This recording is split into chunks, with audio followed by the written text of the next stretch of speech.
തേന്മാവിൻ കൊമ്പത്ത് ഇന്ന് ഇറങ്ങിയിട്ട് ഈ സിനിമ റിലീസായിട്ട് 32 വർഷമാണ്. 32 years ഓഫ് തേന്മാവിൻ കൊമ്പത്ത്. എന്തൊരു രസമുള്ള സിനിമ.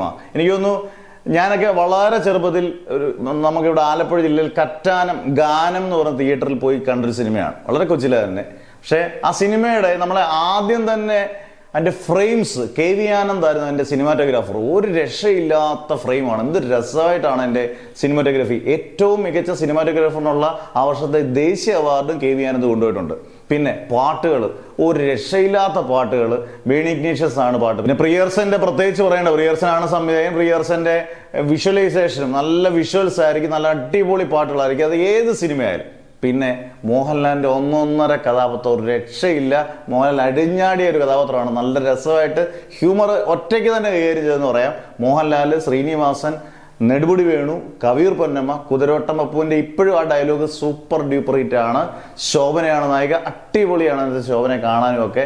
എല്ലാ പാട്ടുകളും എല്ലാം കൊണ്ടും നല്ല രസമായിട്ടുള്ള പടം. എനിക്കൊന്ന് അന്നത്തെ സമയത്തെ ഓഡിയോ ഏറ്റവും കൂടുതൽ കാസറ്റ് വിറ്റുപോയത് ഈ തേന്മാവിൻ കൊമ്പത്തിന് റെക്കോർഡായിരുന്നത് അന്ന്. അതിനുശേഷം പിന്നെ പല സിനിമകളും വന്നത് റെക്കോർഡ്. അതുവരെയുള്ള റെക്കോർഡ് തേന്മാവിൻ കൊമ്പത്തിനായിരുന്നു. എന്തായാലും എല്ലാം കൊണ്ടും തികഞ്ഞ ഒരു അടിപൊളി സിനിമ, ഒരു ഫാമിലി കോമഡി എല്ലാം കൊണ്ടും തികഞ്ഞ ഒരു സിനിമയായിരുന്നു തേന്മാവിൻ കൊമ്പത്ത്. നിങ്ങളുടെ അഭിപ്രായങ്ങൾ തിയേറ്ററിൽ കണ്ടവരുള്ളവരൊക്കെ ഉണ്ടെങ്കിൽ അതൊക്കെ ഒന്ന് കമൻസ് ആയിട്ട് രേഖപ്പെടുത്തുക.